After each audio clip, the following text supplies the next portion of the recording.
Hey everybody, and welcome to another exciting edition of Words, Images, and Worlds. Always delighted to be talking with comics creators, and on this episode, I'm talking with comics creator, artist, Walter Geovani. Walter, thank you so much for jumping on and talking with me this lovely Saturday morning. Gonna have some coffee as we talk. Thank you very much for having me. Um, it's a pleasure to be here, and let's get started. Yeah, yeah. So please tell us about what got you started in the world of comics. What got you started as a creator? Like professionally or as a reader. I always like to hear about the reader side of things first, actually, if you want to share that way. Okay. Wow, it's a story because it wasn't that like simple. Uh, when what I think what got me into comics was actually the cartoons. Mm-hmm, mm-hmm, TV cartoons. And when I was very little, I don't remember, but my brothers tell me that I like to watch TV a lot, like a lot. And I don't remember really comics because I don't have much memories. I don't have even memories of watching TV. And but my brother, he worked on a comic shop, comic store, and maybe when I was little, I was just seeing comic books, but I don't remember. mm-hmm. But I like a lot cartoons. And when my mother died when I was 4, I had to move to we had to move to another city, and we went to a rural area, and some houses didn't have even electricity. But in the cases I could or go to someone house, some parent, some family house, and I remember that I liked a lot. So any chance I had to watch cartoons, I was there. A friend house, something like that. And when I was 11, I came to the city I was born, and I still live in. And I came to live with my brothers, and here I had access to TV, so I was watching TV all the time, and of course I went to school, I made the lessons, I was a good student, Mm-hmm. and but I I did have friends in school, but I didn't have much like I didn't go out to play or something. I was watching TV all the time, and I love cartoons. And one thing about Brazil is that in the 90s, 80s, and 90s, it was cartoon all day. It was in the Okay. morning and it was in the afternoon. At night, no, and not there was other shows, and there was these kids shows in the morning and in the afternoon, because in Brazil the schools are used to on the morning or in the Saturday, Mm-hmm. in the morning or in the afternoon. Sorry, I No, changed the that's word. fine. In the afternoon. So for the kids who stood in the morning, they had cartoon in the afternoon, and just like otherwise. And so, like in vacation, I spent the whole day watching TV. And I'm telling this because the first comic book I bought was Superman. Uh-huh. Uh-huh. My father bought me.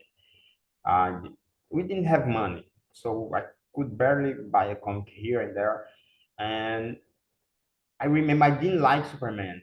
I was a kid that I didn't like Superman. I Mm. wasn't fan. But when we went to the comic book store, I remember that I spent like an hour choosing the books because I could buy one book on. Mm-hmm. And I remember that I, I remember clearly that the fact that I bought a Superman comic book, even if I didn't like it, was the art. Mm-hmm. Was then George's art. There was two guys who made me like Superman. It was Christopher Reeve and Ben Georgens. Oh yeah, I, yeah, I think I think it's Ben Georgens. Yeah. So I love the art. It called my attention, and that was the moment. And since then, the reason I buy any comic book is the art. yeah, Is if the art is not good, I mean, I'm not saying that it's the right thing. Everybody should think like that. It's personal.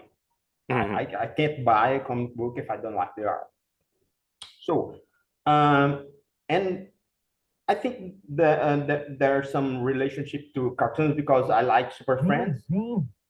And if you look at the artwork of Ben Jordan and Super Friends, like Alex Toth style, it's hmm similar. So I think that's why I really, but what happened after was, we're talking about 1993. hmm And Good time for comics, yeah, and Superman. yeah, but we were late. In Brazil, we are late. We were 4 years late. The Ah, the comics. I think Death of Superman was in 1993. He was still alive at that time oh here. yeah, yeah. And but in 1994, I think it was 94, 93.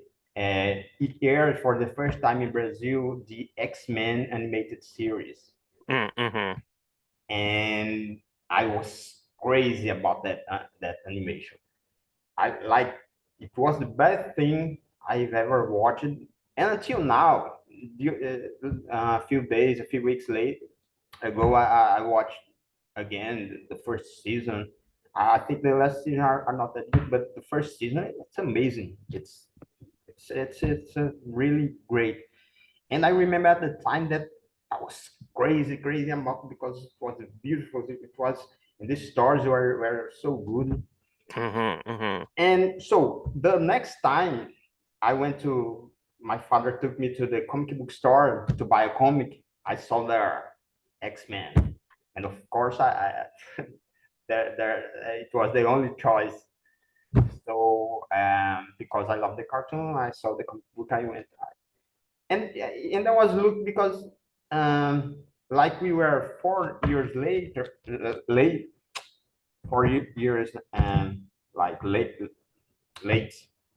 Sorry. Mm-hmm. Uh, it was Jim Lee still drawing, like still drawing. He wasn't drawing anymore in X-Men, but here in Brazil.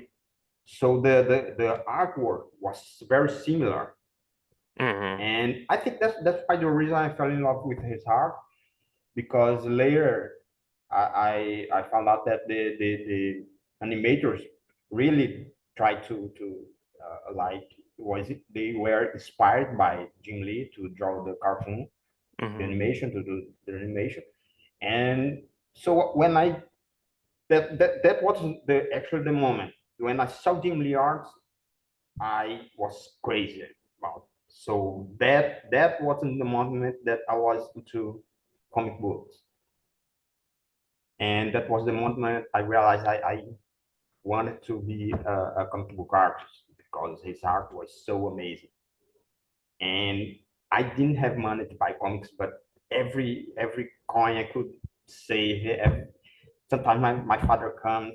I was buying X-Men books with art by Jin Lee, and that that when I was in the comic book world. And professionally, well, when I before I used to draw, but cartoons, like Mm-hmm. I only drew single characters. I didn't draw sequences until I saw Jimmy art. Until I was buying X-Men books, I didn't draw sequences. But then I eventually I was drawing more and more. I was creating my stories, and that was when began my love for comics and drawing comics too. So, but I lived in a city that was like the end of the world, very small city, Hmm. very, and I'm on the Brazil is like United States. It's very very big, but there's a richer part of the country that's on south, and Hmm. I live in the north. It's a poor. Not these days not that much, but at the time it was. Um, and I have no, there was no chance I could become a comic book professional. I mean, it was the night there wasn't internet, and well, but I keep drawing, doing my stories, and I was studying. I was planning to maybe be a teacher, something. Hmm. Hmm. Hmm. And but I found out that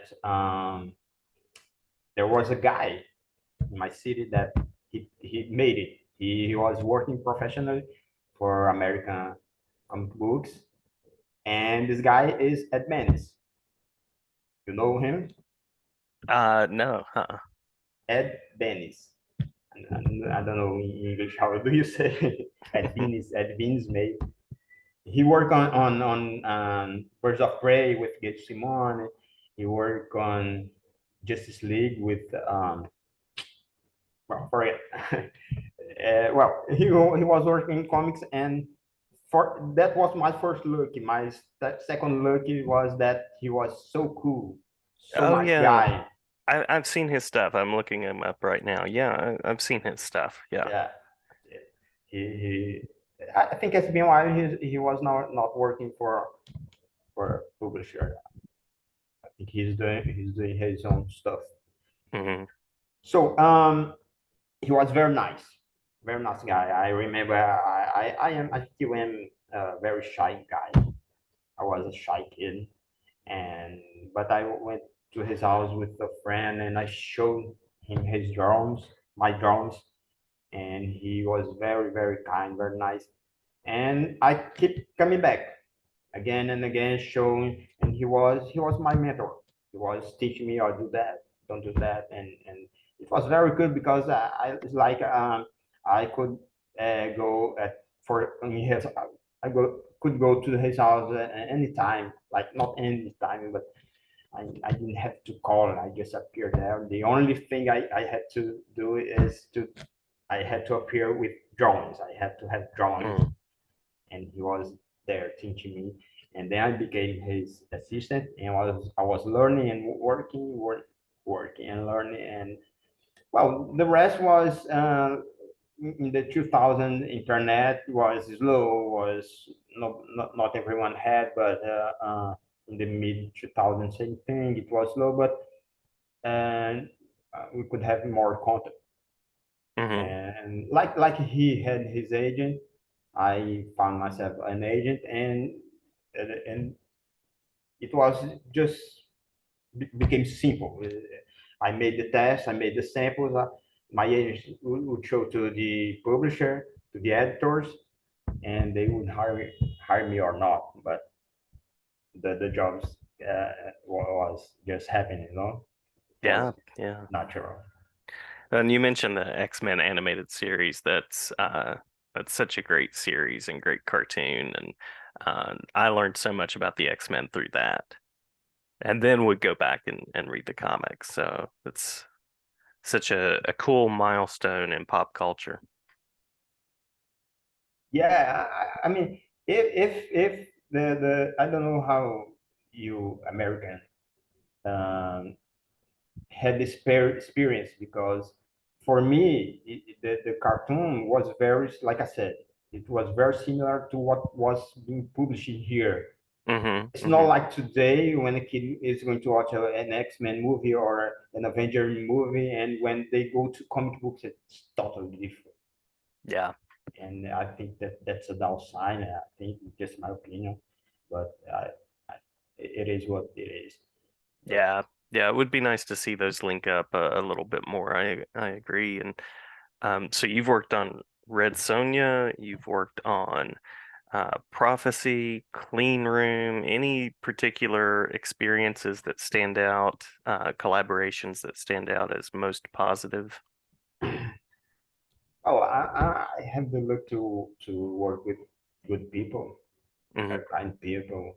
Yeah, my experience on the first Red Sonja for me, it was a little weird because I got the gig back in 2008, I I didn't have contact with my agent, so it was all through the agent, and I didn't have contact with my editor. Sorry, it was all through the agent. So when I got the gig, I had no idea I was the regular artist. I thought I was going to do one or two issues, but Hmm. the script kept coming, and I was drawing it. And well, when I started, I just looked some reference, and I didn't know Red Sonja very well. What I knew was just some art, some covers, and I got a PDF from my editor to study what was going before. But unlike some friends of mine, for example, they did know Red Sonja, I didn't. So when I realized that I was going to stay on the book for a while, Hmm. I started to study more and more. I mean, not only the reference I had to. So that was until I realized okay, this is serious. I'm regular artist, and took some time. But after that, I had so many great experiences. I worked with Eric Troutman, and when I started working with him, I changed the way I drew because, and also with social medias and stuff, internet. When I started working on Red Sonja, I drew a lot of sex stuff, Hmm. Hmm. cheesecake, cheesecake stuff, because I didn't know. I just thought that what was people was looking for. Some are, but I was too focused on that. But it was all because I mean I the script kept coming, so I was still hired. So okay, this is what people want, so I'm gonna draw. But when I read more about and the opinion of people that I I like to listen to people. Hmm. Um, and when I work on with Eric, well, it was a new phase on Red Sonja, so I decided to, okay, I'm gonna change. I'm gonna focus more on storytelling. That was I changed the way I drew her, and I had the experience with Peter V. Brett. He's a great book writer. He just wrote a few comics, and I worked with Red Sonja Blue one shot. It was very nice because she's wearing this blue fur, Hmm. and thanks to him, I came to know a phase of Red Sonja that she was wearing this blue costume, and and I found out that the art of Mary Wilshire, great art in the 80s.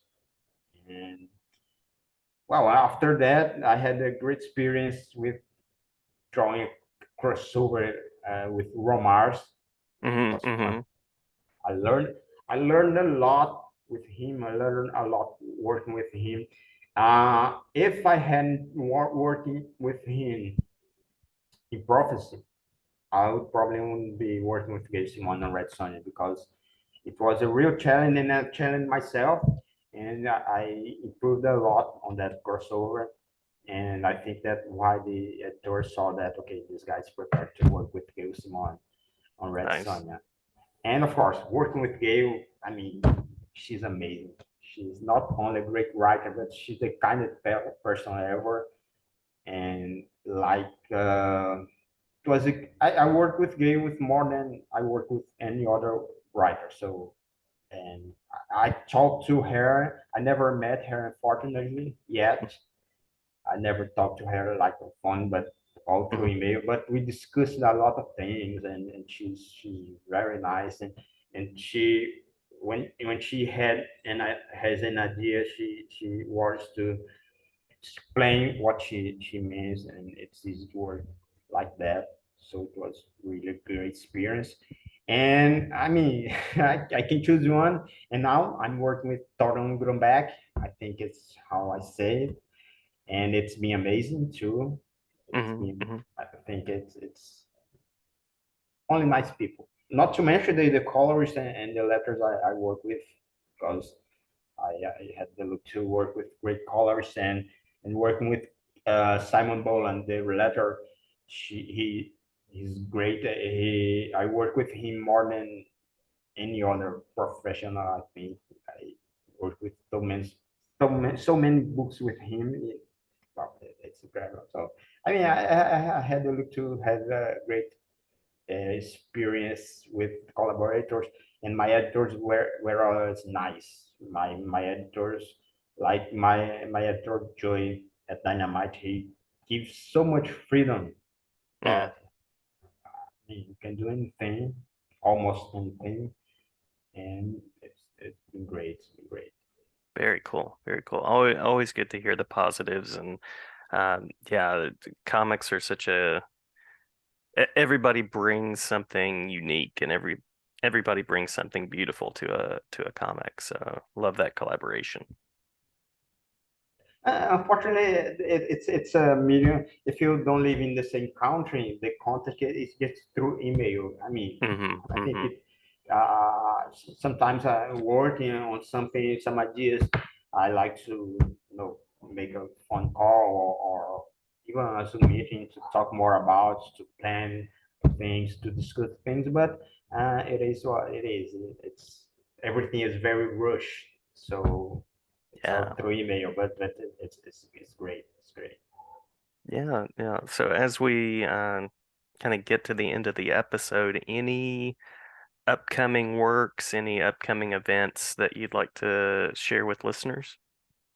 Yeah, Red Sonja #1, and it's coming out in July 19th this Hmm. month, and it's the celebration of her 50th anniversary. So um, I'm really anxious to see what people will think of. We are working hard. I'm working hard. I'm liking what I'm doing. I hope people agrees because Hmm. because if not, I don't know what to do. But uh, yeah, and I like to say that people check it out because Torun Grunberg is killing it. She's writing a great story. It's like we're going back to classic. Looks like a classic story of Red Sonja from the 70s, Right. and but it's she has her own touch. It has some dark area on the story, and well, go check it out and give it a chance. I think you will like. Yeah, looking forward to it. Looking forward to it. Um, and thanks for spending some time with me today and talking about your work. Glad to share about it and glad to have you back anytime. Thank you very much for having me. I hope you understand what I said. I hope people understand what I said. Yeah, yeah. My English, and anytime you want to talk about, just you can call me and we'll do this again. Awesome, awesome. Thank you so much, Walter. Thank you.